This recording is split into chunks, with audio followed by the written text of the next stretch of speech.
Josh McDaniels probably will have 3 offers when it's all said and done.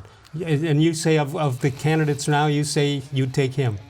I would take him because he was a head coach, failed, learned, and he has this. I mean, I know not every Bill Belichick disciple has gone on to rave reviews as a head coach, but some have. Who has?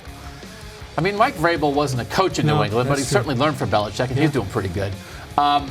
He seems ready, right? He's certainly qualified. And to me, yes, he's a coordinator, but he's not like the coordinator, the flavor of the month. No. He didn't have one good year doing this. He's done it for a long time. Speaking of one good year, do you knock out 2 bad years as head coach of Denver? I think you can knock that out as learning experience. I covered Terry Francona the first time he was a major league manager in Philadelphia. He wasn't that great. So sometimes you learn. Greg Roman, he's had a pretty good year. Heading toward the Super Bowl, maybe. Yeah. What do you think? Boy, oh boy, I hope that's not all Lamar, right? Yeah. It's sort of like, hey, wow, you look like a genius when you have the most explosive, dynamic, best guy in the league. You look like a genius. Again, he's been around before.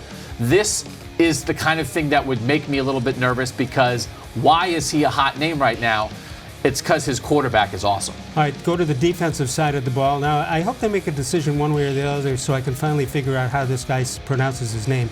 How does he pronounce it? Salah? Les, you're the host of this. I just call him Bob. I don't know what his name is. Because I've done extensive research on it, and I've got 5 different names here. That's extensive. Good old, I call him San Francisco Bob. San Francisco Bob has been around the block. Again, I have seen stuff on Twitter. Some smart NFL people have said there's some other defensive coaches there that have helped him do a really good job this year.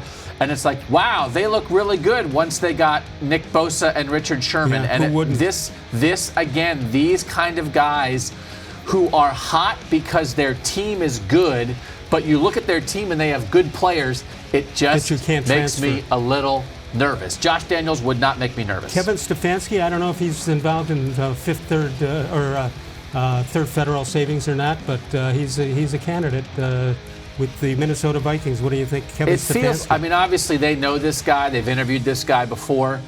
He's been around a little bit. Again, it's like Podesta wants him. Gary Kubiak in Minnesota is seemingly helping Kevin Stefanski in that offense look really good.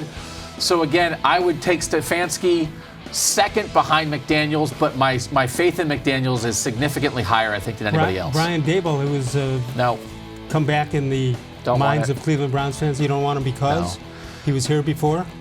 He's bounced around a lot. Again, this guy is one of those guys. Did anyone think this guy was a genius 3 years ago? Not when he was here. And it's like, well, now Sean McDermott is like a really good head coach, and they have a really good defense, and Josh Allen, when he's not throwing the ball in the stands, has a big arm. I get it. This is not what the Browns should do. No. Eric-bieniemy, who's the best running back of this 5-man panel here, or 6. This guy has been around. He has interviewed a lot of places before. I think a lot of people in the league have respect for this guy. He's learned under Andy-Reid. This guy seems to me a little more established, even if he hasn't coordinated every single time. This guy is more established to me as a leader, and I would not be nervous at all about Eric-bieniemy in the cut below Josh McDaniels.